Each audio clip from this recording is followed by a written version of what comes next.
दिल्ली सरकार पानी के बिलों से परेशान उपभोक्ताओं को राहत देने के लिए एक नई योजना ला रही है।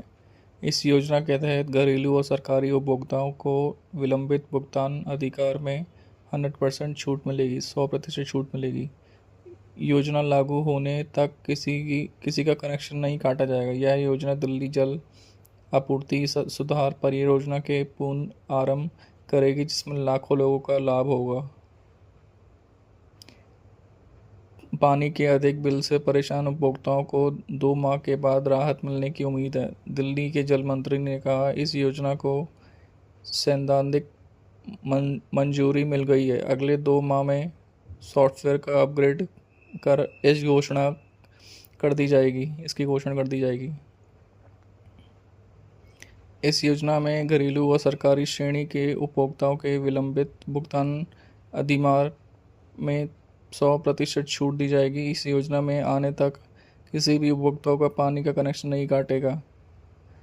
उपभोक्ताओं को सिर्फ एक बारी बकाया बिल माफ़ी योजना का मौका मिलेगा, बाद उन्हें पूरा बिल देना होगा। पूर्व का आम आदमी पार्टी की सरकार के समय पानी के अधिक बिल की समस्या चली आ रही है। अब सरकार ने भी बिल माफ़ी योजना की घोषणा की थी, लेकिन वह लागू नहीं हुआ था।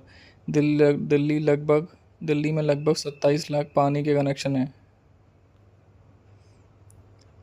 कोरोना काल में मीटर की रीडिंग ठीक से नहीं हुई और उपभोक्ताओं को भारी भरकम बिल भेज दिया गया। उपभोक्ताओं को शिकायत पर ध्यान नहीं दिया गया। लगभग 16 लाख उपभोक्ताओं को पानी से अधिक बिल भेजे गए हैं। बिल भुगतान नहीं होने से जल बोर्ड को भी 1300 करोड़ का नुकसान हो रहा है। मंत्री ने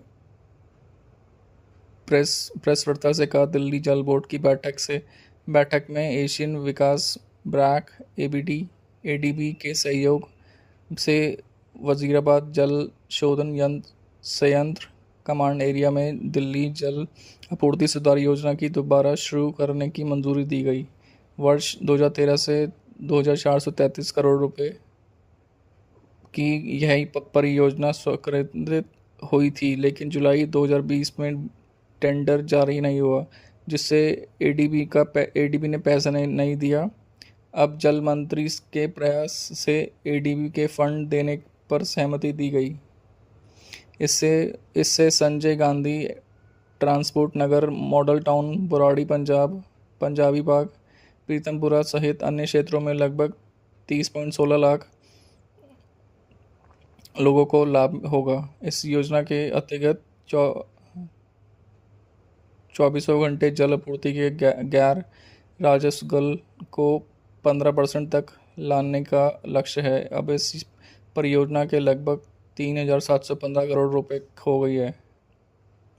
दिल्ली जल बोर्ड को दिल्ली विकास प्राधिकरण डीडीए के भूमि विकास एजेंसियों को पेयजल व सीवर योजना को स्वीकृत करने और उन्हें क्रियान्वित करने की अनुमति दी गई। इससे लोगों को समय पर आवास उपलब्ध होगा। जल बोर्ड को राजस्व मिलेगा। पूर्व सरकार की गलत नीति के कारण कठपुतली कॉलोनी, पूर्व निवास सहित अन्य परियोजनाओं में विलंब हुआ।